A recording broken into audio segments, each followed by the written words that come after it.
ഉപ്പുതറയിലെ സർക്കാർ ആശുപത്രി ക്വാർട്ടേഴ്സുകൾ ഇഴജന്തുക്കളുടെ താവളമായി മാറുന്നു. ജീവൻ പണയം വെച്ചാണ് ക്വാർട്ടേഴ്സുകളിൽ ആരോഗ്യ പ്രവർത്തകർ അന്തിയുറങ്ങുന്നത്. കാടുകൾ വളർന്ന് ക്വാർട്ടേഴ്സ് വഴി കാക്കത്തോട് റോഡ് വരെ നിൽക്കുന്നത് വാഹനയാത്രക്കാർക്കും സമീപവാസികൾക്കും ഏറെ ബുദ്ധിമുട്ട് സൃഷ്ടിക്കുകയാണ്. ഉപ്പുതറയിലെ ആരോഗ്യ പ്രവർത്തകർ കഴിയുന്നത് കാടിനു നടുവിലെ ക്വാർട്ടേഴ്സുകളിലാണ്. 1952 നിർമ്മിച്ച ക്വാർട്ടേഴ്സുകളാണ് ഇന്നും ഇവിടെയുള്ളത്. ക്വാർട്ടേഴ്സുകളെ കാട്ടുചെടികൾ മൂടിക്കഴിഞ്ഞു. കാടിനുള്ളിൽ ഉഗ്രവിഷമുള്ള ഇഴജന്തുക്കളാണ് താവളം ഉറപ്പിച്ചിരിക്കുന്നത്. ചില സമയങ്ങളിൽ ഇവ കാട് വിട്ട് പുറത്തിറങ്ങും. ഇത് സമീപത്തെ OMLP സ്കൂളിൽ പഠിക്കുന്ന കുട്ടികൾക്കും സമീപവാസികൾക്കും ഭീഷണിയുമാണ്. കഴിഞ്ഞ ദിവസം വലിയൊരു മൂർഖൻ പുറത്തിറങ്ങി റോഡിൽ കിടന്നത് പ്രദേശവാസികളെ ഭീതിയിലാക്കി. ക്വാർട്ടേഴ്സുകൾക്ക് ചുറ്റും നിൽക്കുന്ന കാടുകൾ വെട്ടിനീക്കണമെന്ന് പലതവണ അധികൃതരോട് അഭ്യർത്ഥിച്ചുവെങ്കിലും ഇതുവരെ ഒരു നടപടിയും സ്വീകരിച്ചിട്ടില്ല.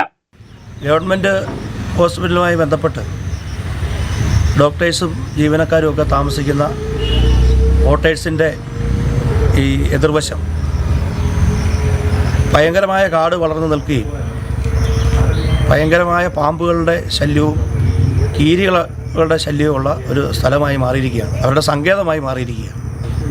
നിരവധിയായ ആളുകൾ നടക്കുകയും വാഹനങ്ങൾ പോവുകയും ചെയ്യുന്ന ഈ ക്വാർട്ടേഴ്സിൻ്റെ ഫ്രണ്ട് വശം അടിയന്തരമായി അത് വെട്ടിത്തെളിച്ച് അത് നല്ല രീതിയിൽ സഞ്ചാരയോഗ്യമാകുന്ന തരത്തിലേക്ക് ഈ ക്വാർട്ടേഴ്സും പരിസരവും ആക്കി മാറ്റുന്നതിന് ബന്ധപ്പെട്ട അധികാരികൾ എത്രയും പെട്ടെന്ന് തന്നെ നടപടി സ്വീകരിക്കണമെന്ന് ഇതുമായി ബന്ധപ്പെട്ട് പറയാനുള്ളത്.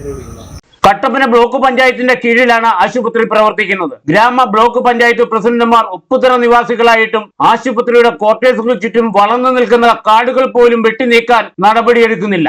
ആരോഗ്യ പ്രവർത്തകരുടെ ജീവനും പ്രതിസന്ധിയിലാണ്. രാത്രികാലങ്ങളിൽ ചികിത്സ തേടി ക്വാർട്ടേഴ്സുകളിൽ ഡോക്ടറെ കാണാൻ എത്തുന്നവർക്കും കാടുകളും ഇഴജന്തുക്കളും ഭീഷണിയായി തീർന്നിരിക്കുകയാണ്. അധികൃതരുടെ നിരുത്തരവാദിത്വ നിലപാടാണ് ക്വാർട്ടേഴ്സുകളും കാടിനു നടുവിലായതെന്നാണ് ആരോപണം ഉയർന്നിരിക്കുന്നത്. Idukki vision news, Upputhara.